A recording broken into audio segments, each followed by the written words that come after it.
Et là, on va parler accompagnateur rénov, mettre en place le carnet d'information du logement. C'est le sujet pour lequel, cher public, vous êtes avec nous.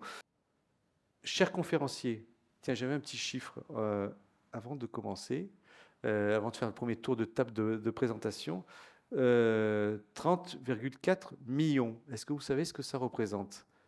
Et cher public, non? Personne. Allez. Foyer de résidence principale? C'est pas très loin, c'est pas très loin. C'est 30,4 millions de ménages pour 37 millions, 37,2 millions de logements. Donc on était dans la thématique. Bravo Bertrand. Justement, je vous passe la parole, Bertrand. On va faire un premier tour de table de présentation.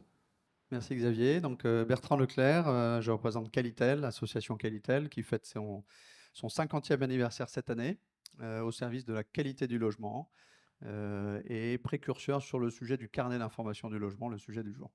Voilà, merci Bertrand, puisqu'on a co-organisé cette conférence ensemble.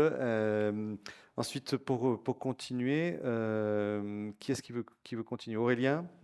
Allez. Eh bien, bonjour à toutes et tous. Aurélien Desjans, donc je suis chargé de mission transition énergétique au sein de la fédération Solia. Donc voilà, opérateur historique, comme on pourra en parler tout à l'heure. Et puis donc mon accompagnateur Rénov. Merci Aurélien. Thomas? Bonjour, Thomas Burgos, donc je représente Texial aujourd'hui. Texial, entreprise de conseil en efficacité énergétique qui existe depuis 1987 et qui a accompagné depuis 2020 au bas mot 200 000 projets de rénovation ou d'efficacité énergétique. Voilà. Et mon accompagnateur Rénov aujourd'hui, voilà. Voilà, donc c'était un peu comme ça qu'on voulait construire aussi cette conférence, hein, Bertrand, d'avoir un représentant du public, un représentant du privé, hein, si je peux résumer ça rapidement. Et merci à vous d'être là pour cette conférence sur le parti carnet d'information du logement. Alors, Bertrand, on a dit qu'on allait commencer pour donner un petit cadre général sur les enjeux climatiques. C'est pourquoi on fait tout ça. Peut-être il y a une petite zapette. Merci Xavier. Oui, donc effectivement, pour prendre un petit peu de recul et arriver à notre sujet de la rénovation énergétique, revenons quelques instants sur les grands enjeux climatiques dont nous entendons parler et nous en voyons les signes du réchauffement climatique presque quotidiennement dans la presse, hein, et dans l'actualité. Donc, voilà, on revient sur la priorité donnée par l'Europe de lutter contre ce réchauffement climatique, avec quelques chiffres clés qu'on commence à connaître, hein, le 55% de baisse des émissions de gaz à effet de serre à horizon 2035, et puis le fameux zéro émission en 2050. Pour reprendre ces grands chiffres que chacun connaît, si on zoome un peu plus sur la France et sur le secteur du logement, eh bien on a eu, c'était en 2021, la loi climat résilience, qui avait vraiment comme enjeu la massification et l'accélération du sujet de la rénovation énergétique du parc résidentiel en particulier. Et pour rappel, quelques chiffres issus de l'Observatoire de la rénovation énergétique, hein. Ce parc résidentiel, il pèse à peu près 30% de la consommation d'énergie nationale et 11% des émissions de gaz à effet de serre. Autant dire que l'enjeu est majeur. Si on parle de passoire énergétique, c'est important aussi d'avoir à l'esprit qu'on estime à environ 5 millions de logements, c'est-à-dire 15% des résidences principales qui sont en lettres F et G de DPE, c'est-à-dire des passoires énergétiques, à faire progresser. Donc voilà, j'arrête là sur les chiffres, mais je crois que la prise de conscience de l'enjeu est faite et que voilà, on est là pour parler. Donc ça introduit bien la mission de l'accompagnateur Rénov, qui est vraiment le bras armé de cette massification et de cette accélération sur le sujet de la rénovation énergétique des logements. Voilà. Alors Thomas, pour continuer, pour donner ce cadre, on a dit qu'on allait donner un cadre avant de rentrer dans le détail du carnet d'information du logement. Thomas, je crois que vous avez mis au sein de Texial en place un baromètre qui détaille les attentes des particuliers, notamment en termes d'accompagnement. Alors tout à fait. Alors il vient pas d'être mis en place, hein. C'est un baromètre qui existe depuis quasiment 10 ans aujourd'hui.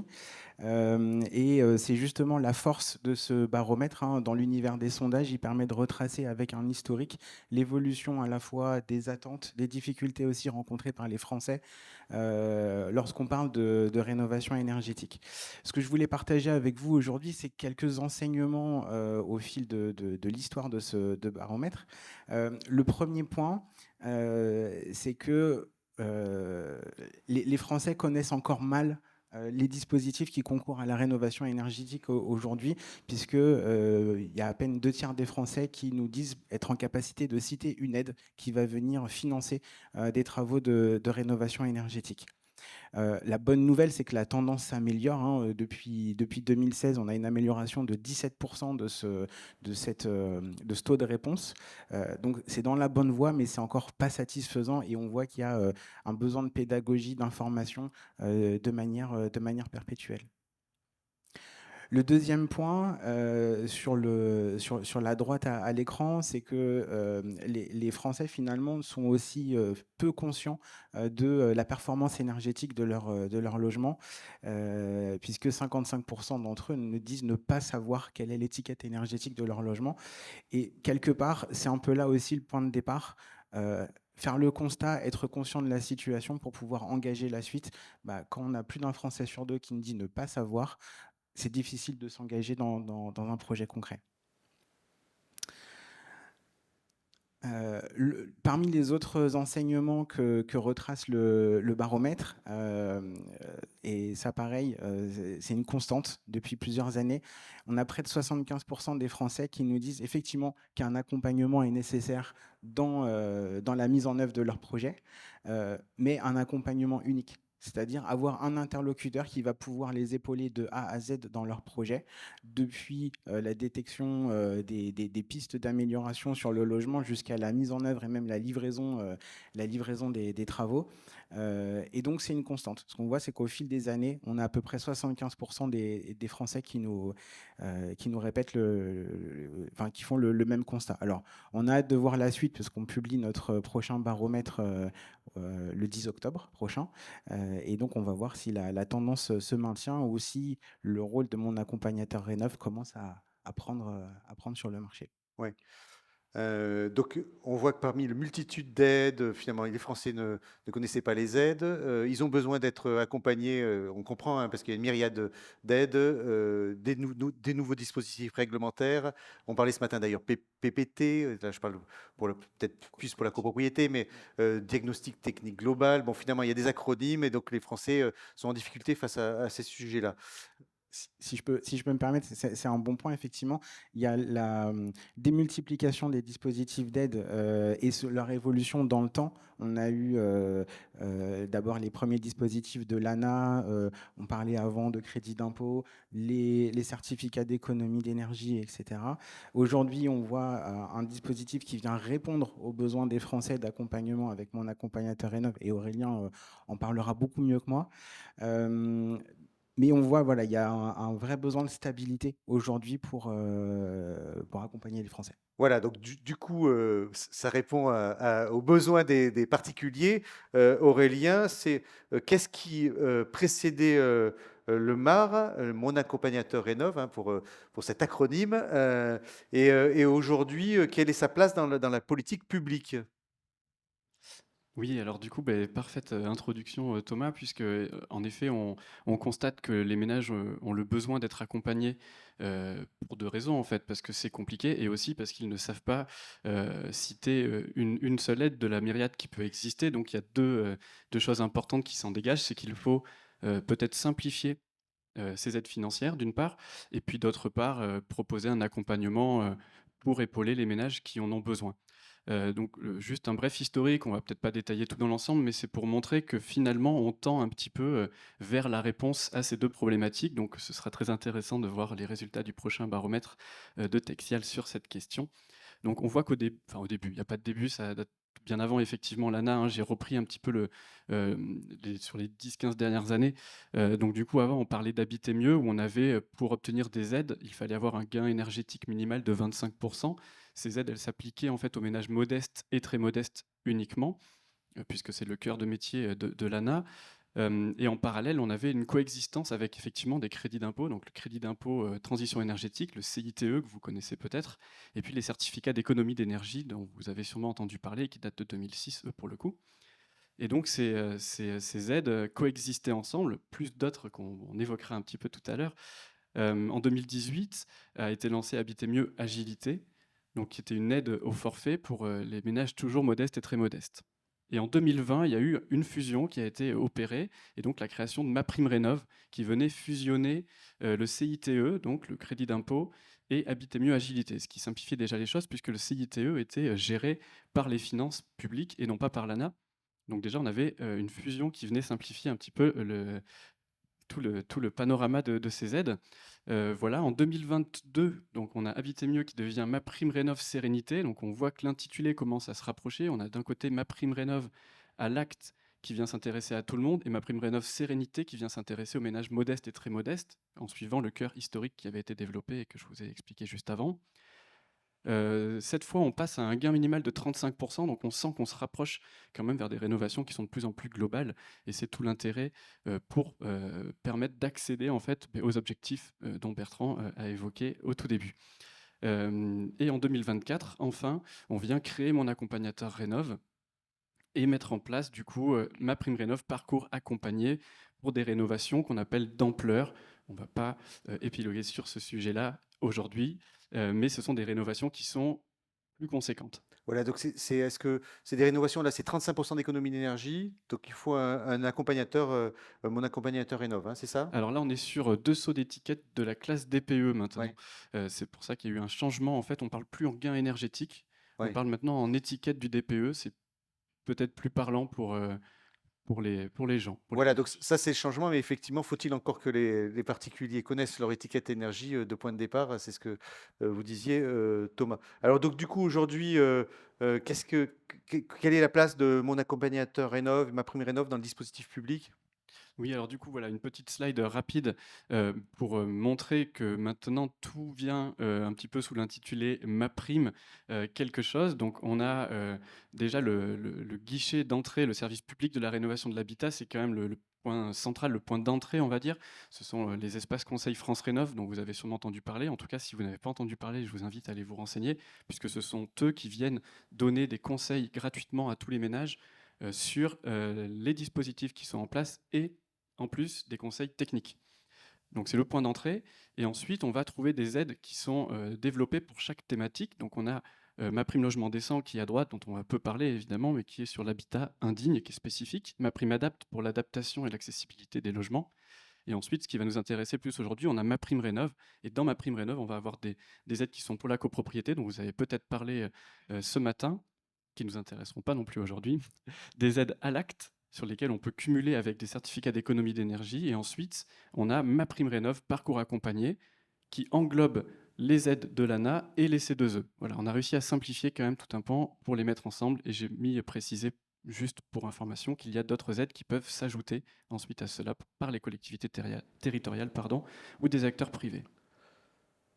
Voilà, merci pour cette diapo sur l'historique. Ensuite, J'enchaîne oui, du oui. coup aussi. Oui.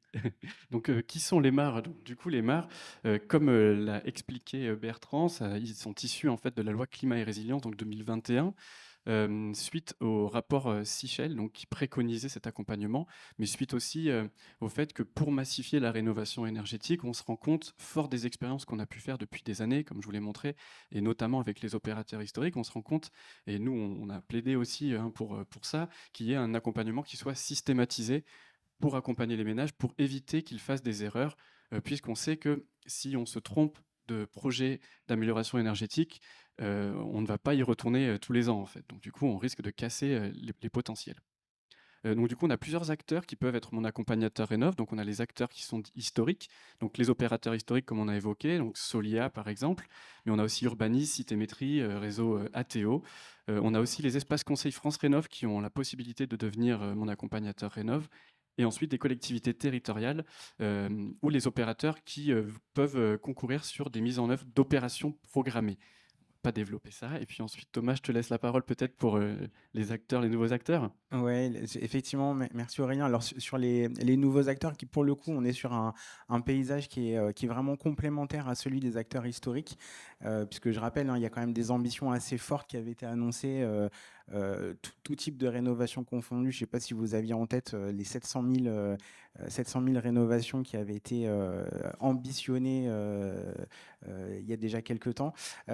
Et donc, voilà, il y avait aussi cette nécessité d'accélérer sur la Ça, il faut- structuration du C'est ça, avec budget. les opérateurs historiques, on se dit, Voilà. il y a beaucoup de rénovations qui vont arriver, on ne va pas arriver à suivre, et donc il faut qu'il y ait d'autres opérateurs qui nous accompagnent, hein, c'est ça? C'est exactement ça, d'où l'ouverture fin 2023 à ce rôle de mon accompagnateur rénov à des acteurs privés comme Texial.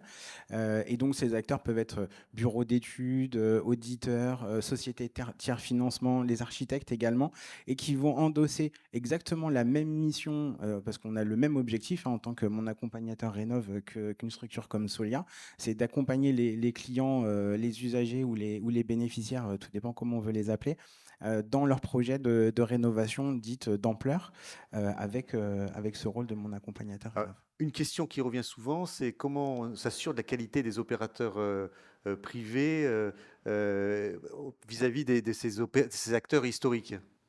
Alors, du coup, l'ANA a mis en place tout un cahier des charges à respecter, en fait, et chaque opérateur, qu'il soit historique ou nouveau, a dû en fait demander son agrément, mon accompagnateur rénov.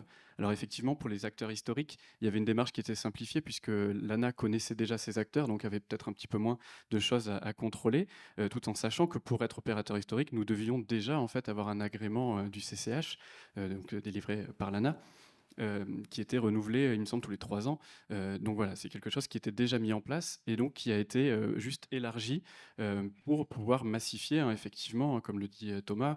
On a des objectifs qui sont donc de 700 000, puis de 900 000 à partir de 2030. Donc c'est sûr qu'à l'heure actuelle, on est plutôt sur du 40, 50 000. Cette année, on va peut-être atteindre 100 000. Donc voilà, il faut qu'on arrive à passer une vitesse supérieure et donc on a besoin de plus de bras pour y arriver. Justement, sur ces bras, les accompagnateurs rénov, j'ai en tête le chiffre de 3000. Quel est l'objectif? Est-ce que vous savez, l'un ou l'autre, ou l'un et l'autre, à combien on se situe aujourd'hui?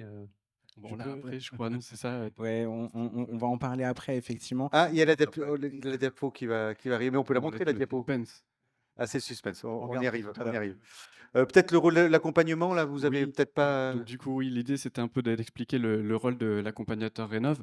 Donc son rôle va être d'accompagner en fait les ménages de A à Z dans leur projet. Donc on va avoir un accompagnement qui va être à la fois technique, financier, administratif et qui peut être aussi social. On va avoir un accompagnement évidemment humain et notamment dès qu'on sera dans des missions dites renforcées, dont on parlera un tout petit peu après, pour les ménages qui sont peut-être le plus en difficulté.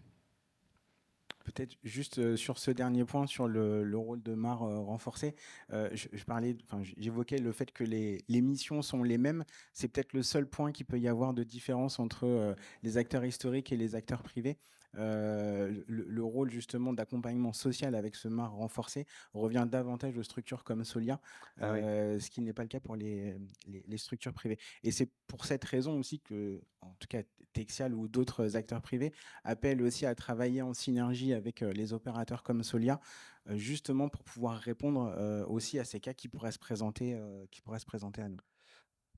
Voilà, donc là, on avait ce que ça représente en termes de nombre de structures. Oui, alors il y a eu, ça évolue tout le temps, évidemment, et donc on aura tout à l'heure un chiffre. Thomas m'a dit qu'il avait un chiffre un tout petit peu plus, plus récent. Là, c'était pour juste vous montrer très rapidement la répartition donc, entre tous les acteurs historiques ou les nouveaux acteurs. Ah oui, et je voulais donner une précision tout à l'heure, puisque c'est vrai qu'on a parlé privé-public. Solia et les opérateurs historiques ne sont pas du secteur public. On est effectivement, peut-être qu'on travaille dans la continuité du gouvernement et des pouvoirs publics, mais nous sommes... alors, Solia est une association de loi 1901 à but non lucratif, donc nous sommes des acteurs du secteur privé également. C'est sûr. Voilà, c'est pour ça que j'avais mis des petits guillemets à privé, parce que c'est Ouais. vrai qu'on a souvent cette terminologie pour nous différencier, mais voilà, on est quand même du même secteur. C'est pas très important, mais c'était juste pour le préciser. Et là, c'était juste pour montrer voilà, que la répartition commence à être assez répartie, justement. Alors, pour Ça faire un représente combien de petit, personnes finalement derrière oui, parce que là, on a le nombre de structures, mais le nombre de personnes, alors vous l'avez peut-être dit, je l'ai pas entendu. non, c'est juste que Thomas va en parler tout Ah, à l'heure. c'est ça, Oui, les chiffres. patientons, Ah, mais patientons. oui, on a un patient là, Patience, patience. on est incorrigible avec Bertrand. Bon, alors voilà, sur les montants Un des petit aides. focus, oui, sur le montant des aides. Donc du coup, c'était pour vous montrer que ces aides, elles sont quand même très importantes. Donc c'est aussi pour motiver les ménages à passer à l'action.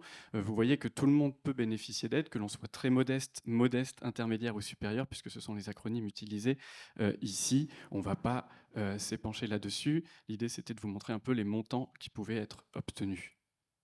Donc ensuite, pour expliquer encore un peu plus en détail cette mission, donc mon accompagnateur rénove. Alors, cher public, là, prenez des notes parce qu'il y a un petit QCM à la fin. Exactement. Là, vous avez fait quelque chose un peu complexe. Donc, juste pour préciser à vous, chers conférenciers et chers publics, c'est qu'on vous passera les présentations à l'issue de la conférence, hein. Bien sûr, donc il y aura un petit deal qui est fait. Vous répondrez au questionnaire de satisfaction et puis vous aurez toutes les présentations parce que je vois que c'est écrit un peu petit. Oui, merci Xavier, oui, effectivement. Et cette diapositive, vous pourrez la regarder effectivement plutôt après. Elle reprend en fait toutes les missions qui sont demandées par l'arrêté du 21 décembre 2022 qui détermine en fait les missions de mon accompagnateur Rénov'. Donc elle paraît illisible et c'est un peu le cas. Et en fait, ce n'est pas bien grave puisque tout ça, en fait, pour vous dire que l'accompagnement va bien du début en fait de la genèse en fait du projet par le ménage qui peut contacter donc l'espace Conseil France Rénov' ou non. S'il en a besoin, mais on vous invite à le faire, c'est toujours une bonne chose. Et puis ensuite, mon accompagnateur Rénov vient, donc vous voyez toutes les étapes du projet jusqu'à la fin des travaux et un appui à la validation de la réception. Voilà, qui ne vient pas empiéter sur les missions de maîtrise d'œuvre, parce qu'on a quand même toujours une petite limite entre les deux. Mais voilà, on vient quand même accompagner donc de A à Z le projet, et c'était ça qu'il fallait retenir de ces 2 slides qui sont un peu compliqués, je le concède. Bon alors Thomas, on arrive sur les chiffres. Alors si on donne quelques chiffres en termes de combien de missions ont été réalisées. Alors effectivement, les fameux chiffres, si on regarde en premier lieu le parcours accompagné, donc MaPrimeRénov' accompagné, l'ANA, vous l'avez probablement vu, a publié ses chiffres, enfin, les chiffres de son activité à la fin du premier semestre.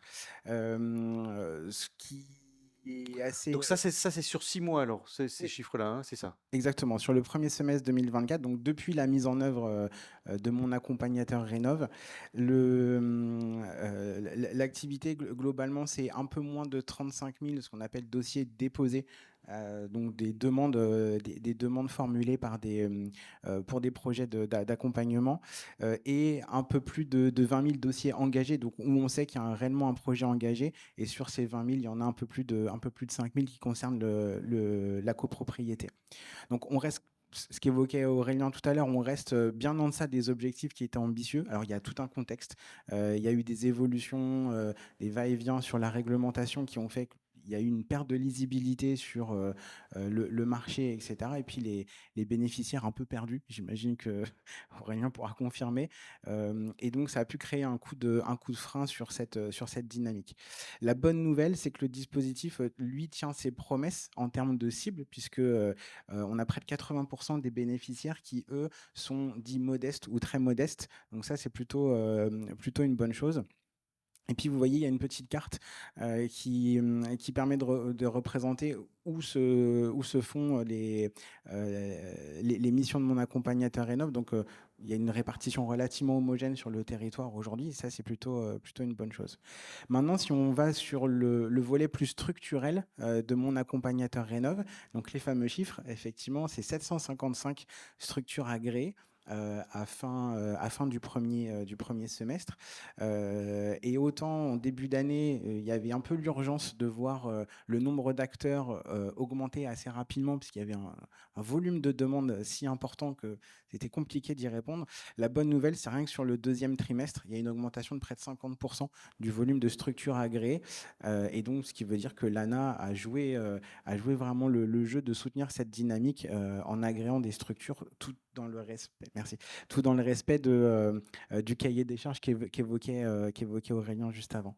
Et donc, c'est plus de 3300 accompagnateurs Rénov', donc personnes Nous avons notre chiffre, on a dépassé les Et 3000. C'était peut-être exactement. l'objectif pour la fin d'année dernière, Exactement, probablement. Voilà. exactement. Donc sur les accompagnateurs, l'objectif est atteint. Sur les structures, on y est presque. L'objectif à fin de 2024 est à 800. Donc il reste plus grand-chose pour y arriver. Voilà. Et aussi, autre bonne nouvelle, c'est que lorsque les usagers, les bénéficiaires sont interrogés, plus de 90% disent que ils n'ont pas de difficulté à trouver un accompagnateur Rénov', ce qui n'était pas forcément le cas au tout début, à cette cause de pénurie d'accompagnateurs. Aujourd'hui, ce n'est plus le cas. Donc, ça veut dire que la structure est là et reste la dynamique pour accélérer, comme le disait Aurélien, il faut passer la vitesse supérieure. Voilà, donc là, je crois qu'on a on a proposé à peu près le sujet. On avait dit qu'on parlerait de différence entre, alors j'avais noté acteurs privés hein, et historiques, mais sachant, on en a parlé hein, déjà. On ne va pas revenir là-dessus sur ce sujet. Alors maintenant, on va rentrer du coup dans le carnet. On a posé les bases, le carnet d'information du logement. Peut-être Bertrand, on s'était dit qu'on ferait comme une capsule en quelques minutes rapidement. C'est le carnet d'information du logement Kesako. Alors, le carnet d'information du logement, on a l'habitude de l'entendre souvent sous l'appellation du carnet de santé. Le carnet de santé ou encore le carnet d'entretien du logement. C'est une forme de résumé, mais c'est un peu réducteur. En réalité, ce nouveau dispositif de carnet d'information du logement, il recouvre plusieurs aspects. J'ai envie de commencer par un aspect d'espace numérique, de conservation et d'historisation des informations essentielles du logement. Voilà, c'est déjà un espace sécurisé qui va amener de la confiance pour historiser de façon pérenne, dans le temps, toutes les informations essentielles autour d'un logement. Et on sait que c'est nécessaire et c'est utile. Voilà, premier volet. Deuxième volet, ça peut aussi être un outil extrêmement utile au quotidien, tout simplement dans l'utilisation de son logement, dans l'usage des équipements qui sont souvent de plus en plus sophistiqués, parfois complexes d'utilisation, qu'il faut entretenir. Donc voilà, c'est aussi un outil qui va accompagner, donner des conseils au quotidien. Et puis troisième volet, c'est un outil, et c'est d'ailleurs la volonté des pouvoirs publics lors de cette mise en place, c'est un outil qui est là aussi pour favoriser l'amélioration, les travaux d'amélioration de la performance énergétique des logements. Voilà, et on va y revenir puisque c'est là que se fait le lien avec les accompagnateurs Rénov'. Donc, ça représente une formidable opportunité pour les particuliers, notamment propriétaires de ces logements, mais aussi pour les professionnels, pour avoir un meilleur accès à l'information et des meilleures possibilités de partage d'informations et finalement d'instaurer une forme de confiance qui manque bien souvent dans ces relations entre particuliers ou entre professionnels.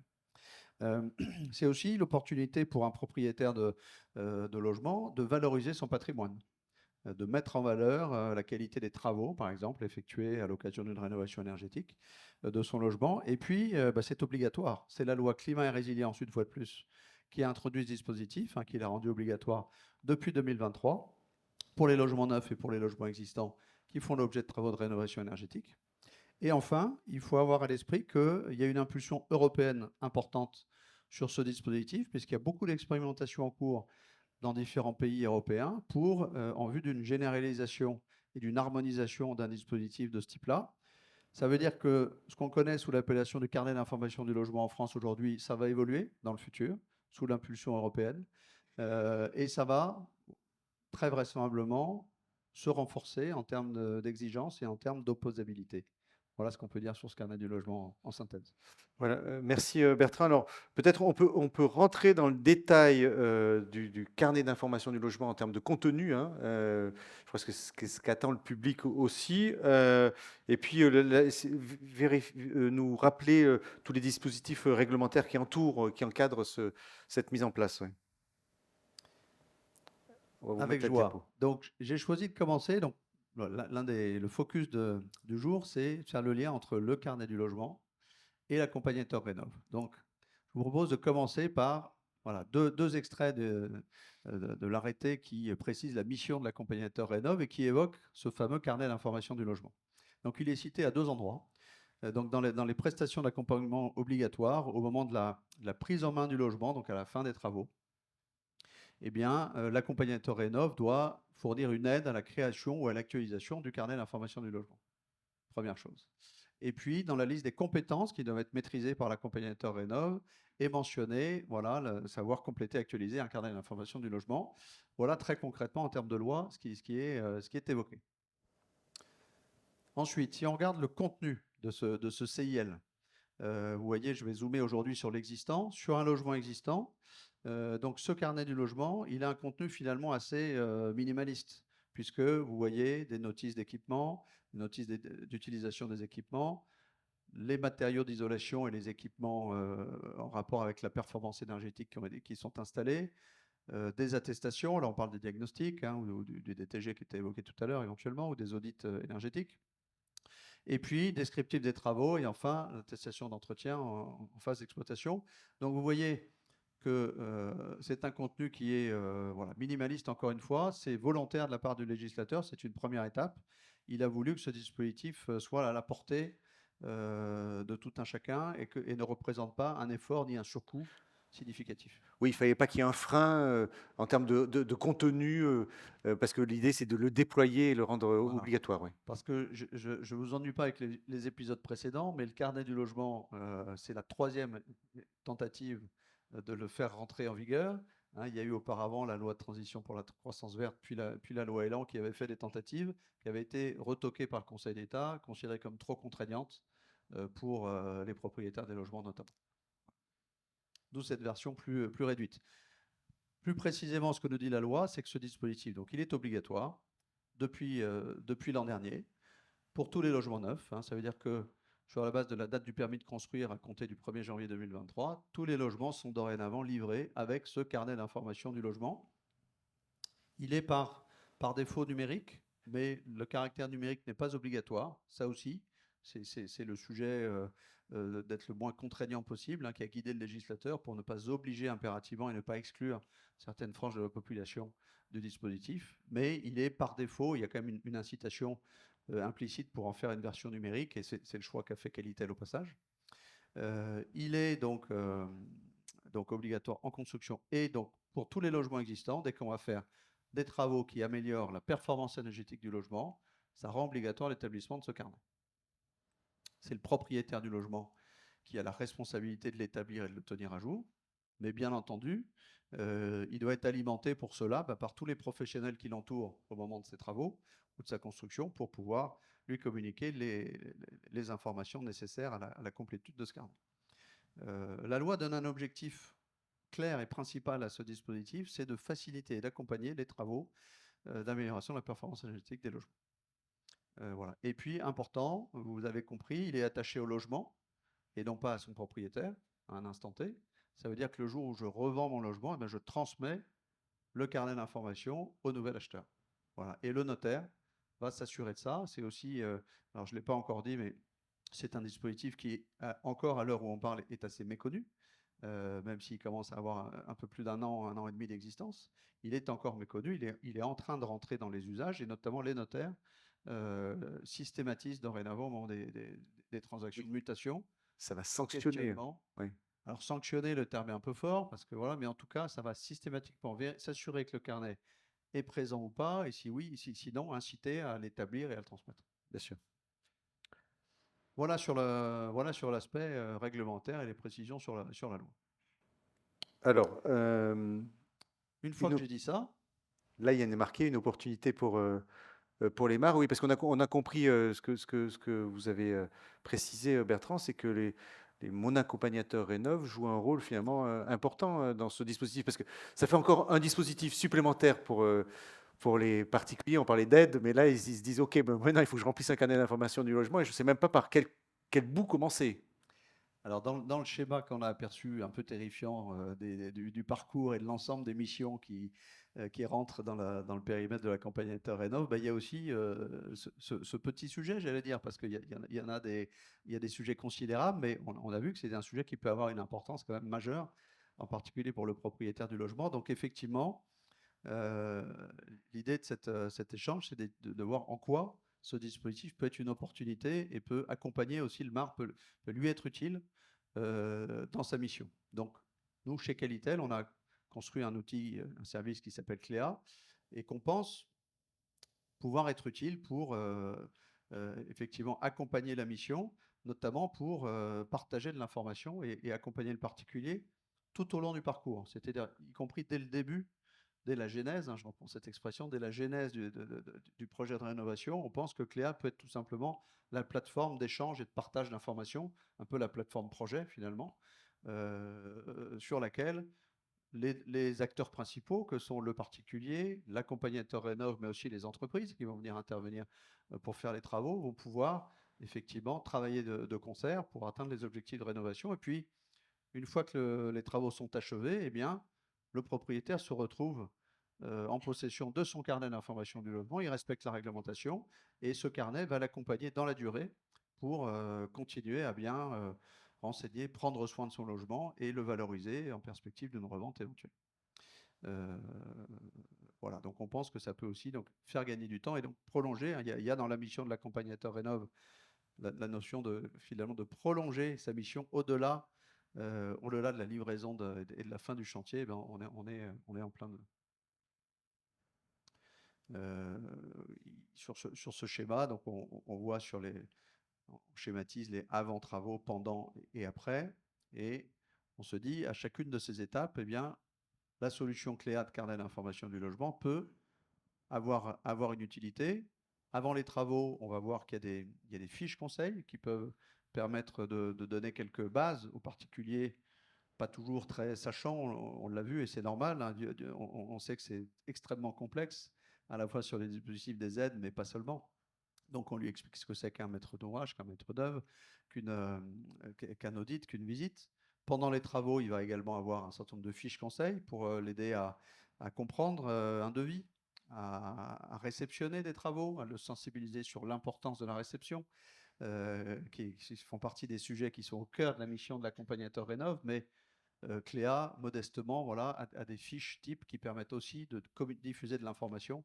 On est lucide, hein, au passage, sur le fait que une plateforme numérique aussi complète et riche soit-elle ne se compare pas à la présence d'un accompagnateur rénov humanoïde, j'allais dire, qui va accompagner au jour le jour. Mais on va dire que c'est un allié également et ça va venir renforcer des messages ou donner quelques documents, parfois peut-être un peu plus complets ou exhaustifs sur un certain nombre de sujets. Et puis, après travaux, là c'est presque une évidence, hein, donc on remet le carnet du logement complété et on va trouver des éco-gestes pour maîtriser ses consommations d'énergie au quotidien. On va pouvoir suivre ses consommations d'énergie et au passage mesurer les impacts réels après isolation ou après rénovation énergétique. Donc voilà un petit peu l'ensemble des apports qu'on imagine être possibles au travers de ce carnet d'information du logement Cléa. J'ai une question de Michael. Tiens, j'en pose une première, mais j'ai une question de Michael qui dit qui paie le carnet d'information du logement.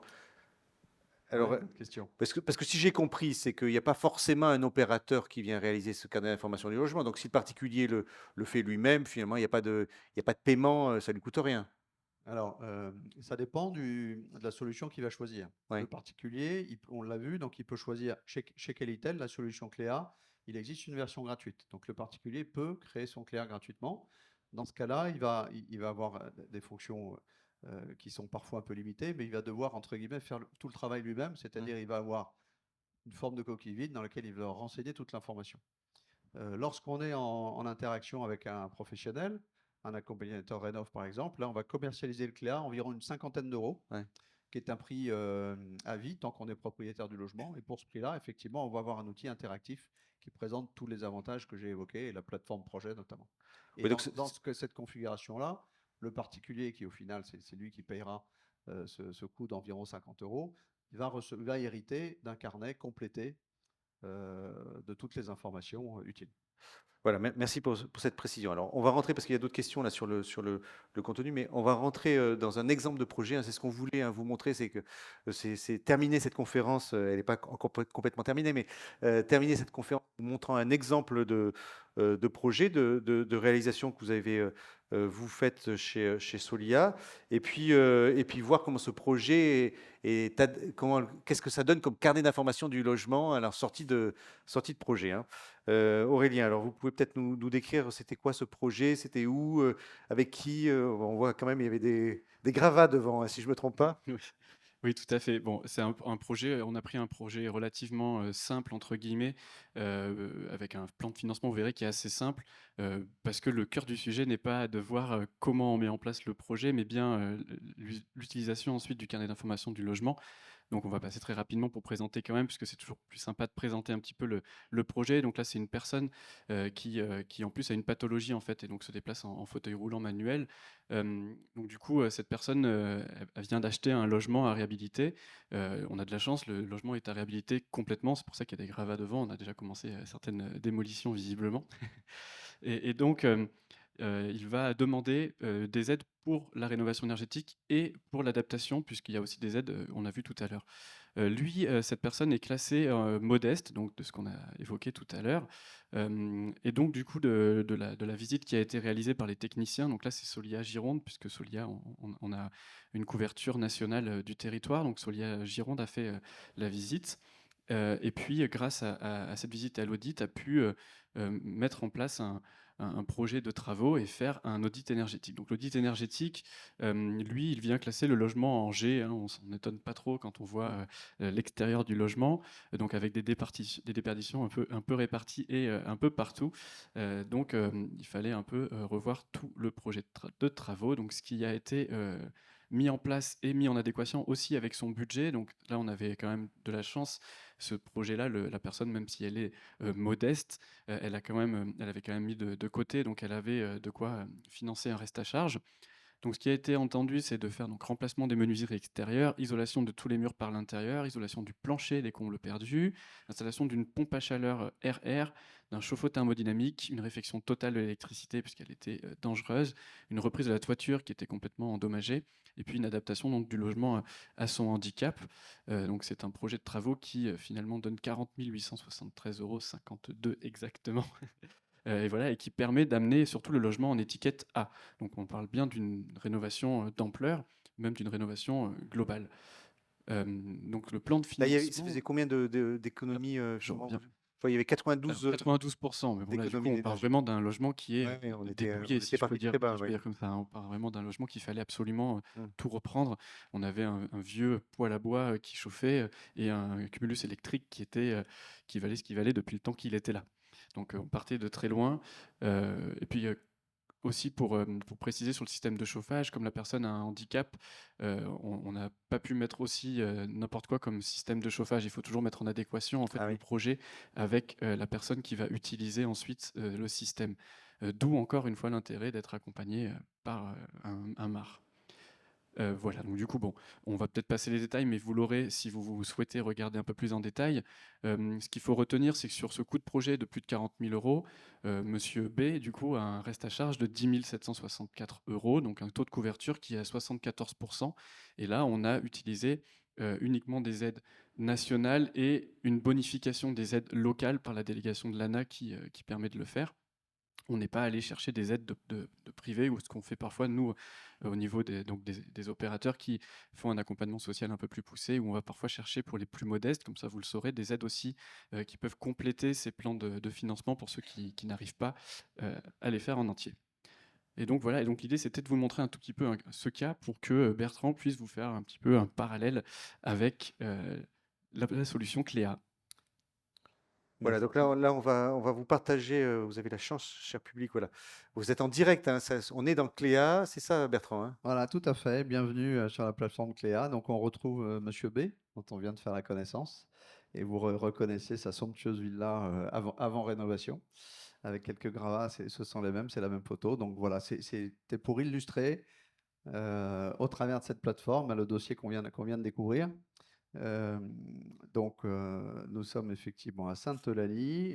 Donc, vous voyez, pardon, j'ai appuyé sur modifier. Vous voyez sur la page d'accueil, donc voilà, un contact, un accompagnateur Rénov de chez Solia, quelques actualités conseils et puis des équipements principaux. Mais on va passer successivement dans les menus principaux. Si on regarde dans les documents, eh bien, sans surprise, dans les documents du logement, on va retrouver dans le dossier travaux, ici, eh bien, un certain nombre des documents qui sont issus de la mission de l'accompagnateur Rénov. Donc, voilà, vous les connaissez mieux que moi, cher Mar, mais voilà, donc un audit, le contrat signé, la grille d'analyse du logement, l'attestation de travaux, etc. Donc, c'est là qu'on va pouvoir déposer, partager tous les documents qui sont générés et qui sont nécessaires, soit pour consulter le dossier, soit pour voilà, mener à bien les travaux tout au long du chantier.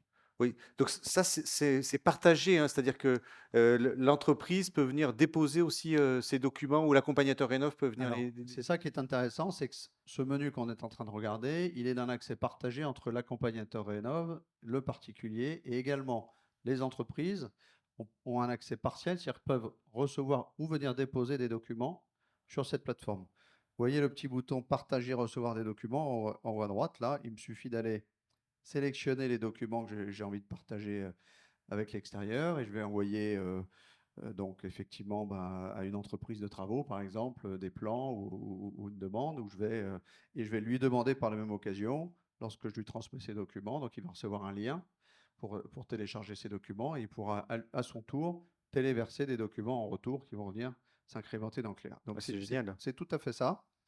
C'est vraiment une plateforme projet collaborative, si on l'appelle aussi, on peut aussi l'appeler comme ça. C'est aussi dans cet espace documentaire qu'on va retrouver les fiches conseils que j'évoquais tout à l'heure. Sur les conseils travaux, vous voyez ici ce que j'évoquais, comprendre un devis, réceptionner des travaux. On peut en apercevoir une plus concrètement pour voir comment elles sont construites, mais voilà, ce sont des fiches simples en essayant de parler le langage du particulier pour lui parler, par exemple, le procès verbal de réception de travaux, pourquoi c'est important et c'est une étape à ne pas négliger. Voilà sur les documents, premier chapitre. Deuxième sujet que je voulais illustrer, ce sont les équipements. On a parlé dans les projets de travaux là d'une pompe à chaleur RR, d'une eau chaude, d'un ballon d'eau chaude par pompe à chaleur thermodynamique. Merci Aurélien, je cherchais l'expression.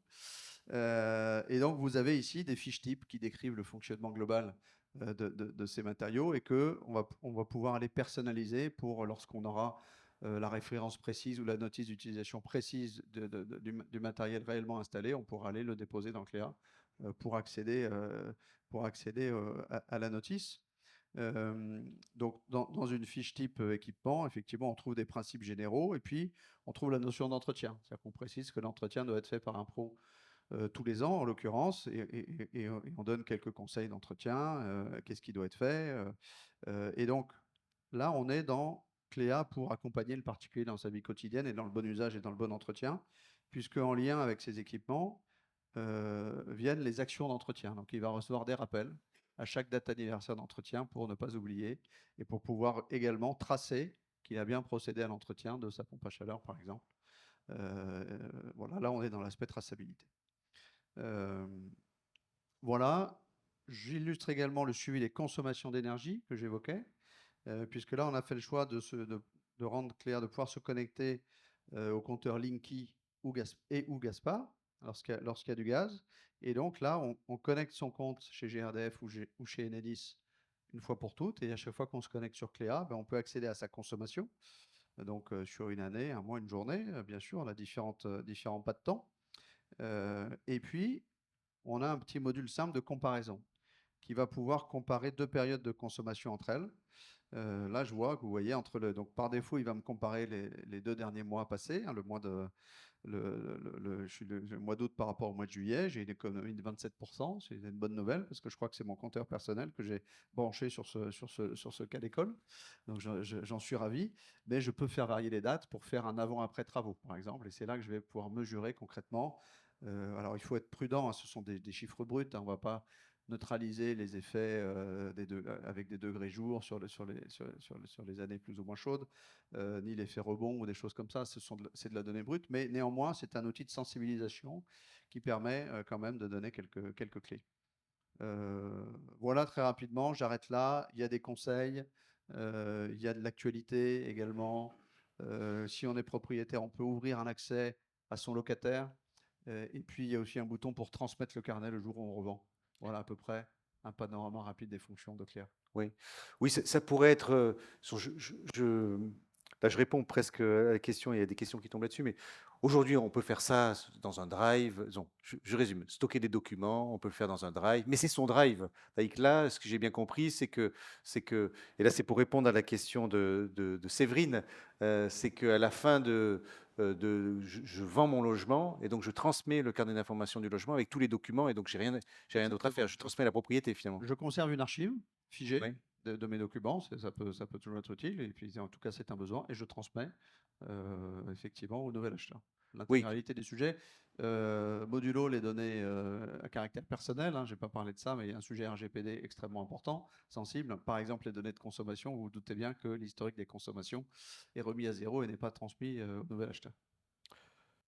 Et pour préciser, si je peux me permettre par rapport à la question de Séverine, on a donc une obligation de faire un carnet d'information du logement, mais en fait, vous pouvez aussi, par exemple, prendre une pochette et mettre tous les documents chez vous si vous n'êtes pas, si vous n'avez pas une facilité à utiliser l'outil numérique. C'est une solution qui est valable légalement. C'est juste que la plateforme Cléa, notamment, et puis les autres plateformes, viennent faciliter en fait votre collecte. Donc, vous donne beaucoup d'informations en plus et des conseils et des rappels sur les entretiens, comme Bertrand vous l'a montré, et puis permettre de le passer plus facilement à une personne ultérieure. Voilà, pour préciser. voilà, donc là, on a vu le carnet d'information du logement. Alors, peut-être pour terminer, puisqu'on arrive au bout de cette conférence, vous voyez, on a passé 1 heure. Tout à l'heure, on se disait 1 heure, oui, c'est beaucoup. Mais non, pas tant que ça. Ça passe très vite. Alors, peut-être Aurélien, donc, quelle est votre vision, vous, du SIL, du carnet d'information du logement, de son intérêt, et aujourd'hui, comment faites-vous? Alors, donc, du coup, le SIL, nous, on le voit d'un très bon œil, et je pense qu'on sera d'accord tous les deux, c'est parce qu'en tant que personne n'est marre et puis aussi thermicien, on sait ce que c'est que d'arriver dans un logement et en fait ne pas avoir les informations, quel isolant il y a derrière une cloison, on va pas faire un trou. Alors parfois on démonte les prises effectivement, mais on n'a pas forcément accès à toutes ces données. Donc ça fait des années hein, en fait qu'on souhaite avoir plus d'informations sur ce qui est fait dans les rénovations. Donc là, on a vraiment une réponse qui est apportée. Alors, ce ne sera pas demain qu'on aura toutes les informations, le temps que ça se mette en place, mais il n'empêche que dans 5-10 ans, quand on viendra faire des rénovations, on aura accès à ce qui a été fait. Et donc ça, on va le cumuler avec aussi l'Observatoire national des DPE et des audits énergétiques réglementaires, qui est géré par l'ADEME et qui, lui, vient répertorier toutes les audits et les DPE, donc diagnostic de performance énergétique, qui sont réalisés en France. Et donc, dès qu'on vient croiser ces deux données, nous, on aura déjà beaucoup plus de billes, en fait. On fera moins de suppositions par rapport à ce qui a été réalisé comme travaux. Donc, ça va nous permettre d'être plus efficaces, plus performants et d'être plus fiables aussi dans nos préconisations. Et à l'heure actuelle, pour répondre à l'autre question, donc Solia, pour le moment, nous, ce qu'on a mis en place, c'est qu'on fait un renvoi sur plusieurs possibilités. C'est vrai qu'on accompagne, nous, un public qui est peut-être un peu différent de celui que Texial accompagne, en tout cas en majorité.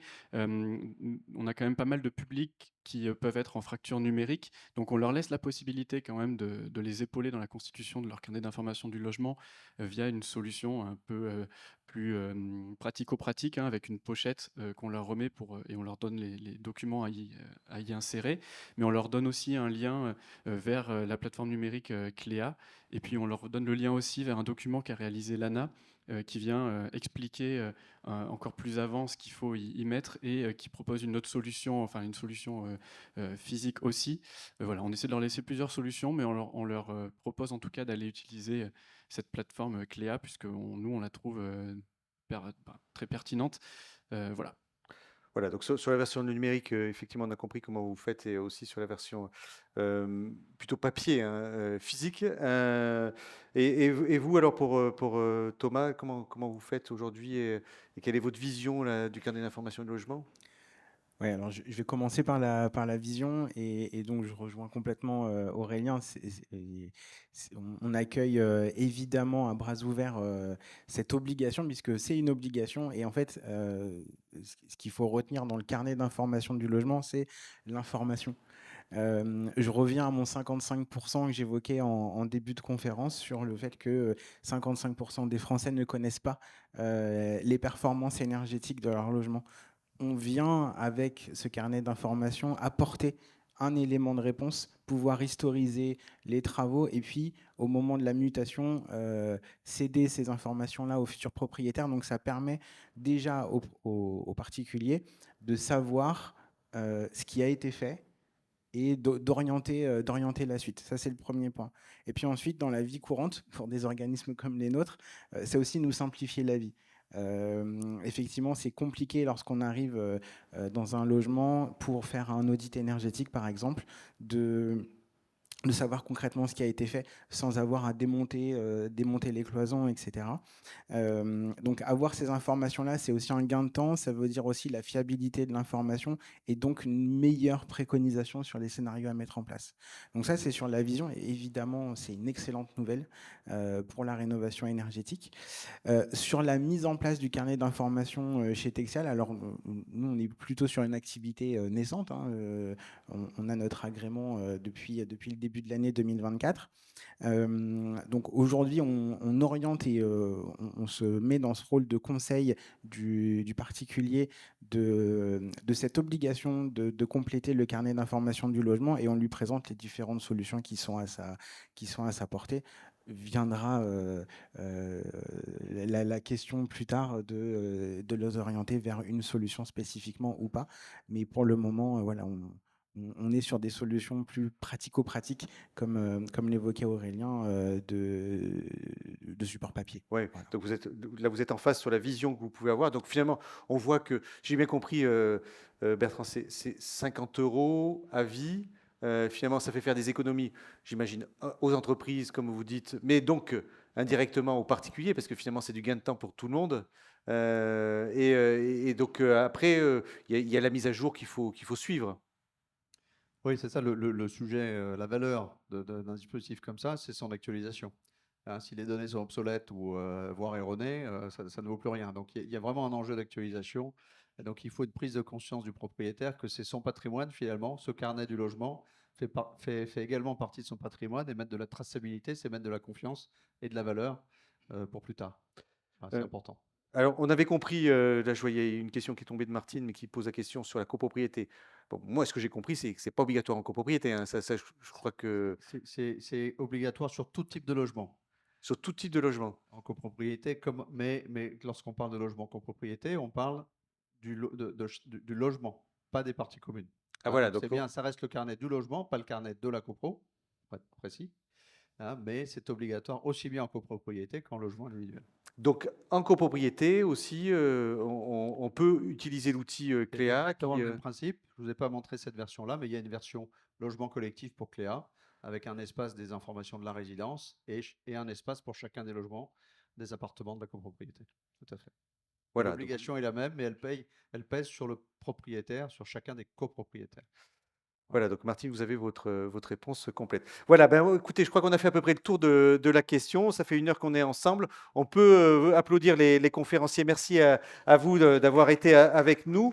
On reste encore 30 secondes ensemble. Je récupérais juste la zapette, si vous permettez. Merci à vous tous. Voilà, alors vous savez on est fan de vélo, donc on a fait une exposition avec l'ADEME sur le vélo pour accompagner les particuliers à se mettre au vélo, la transition, à la fois sur tous les intérêts qu'on a, aussi bien financiers, en termes de santé.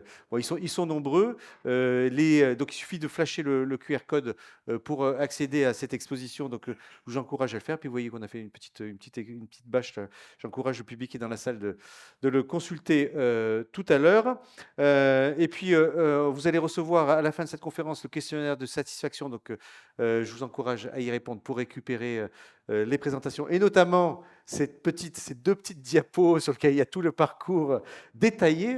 Je le trouve riche d'enseignements, mais qui était écrit un peu petit, donc vous pourrez zoomer lors du téléchargement. Et puis, dernier point, vous pouvez également scanner, là faites-le maintenant, vous mettez votre smartphone et vous pouvez scanner pour vous inscrire aux conférences de cette semaine. Voilà, merci à vous tous et à vous toutes.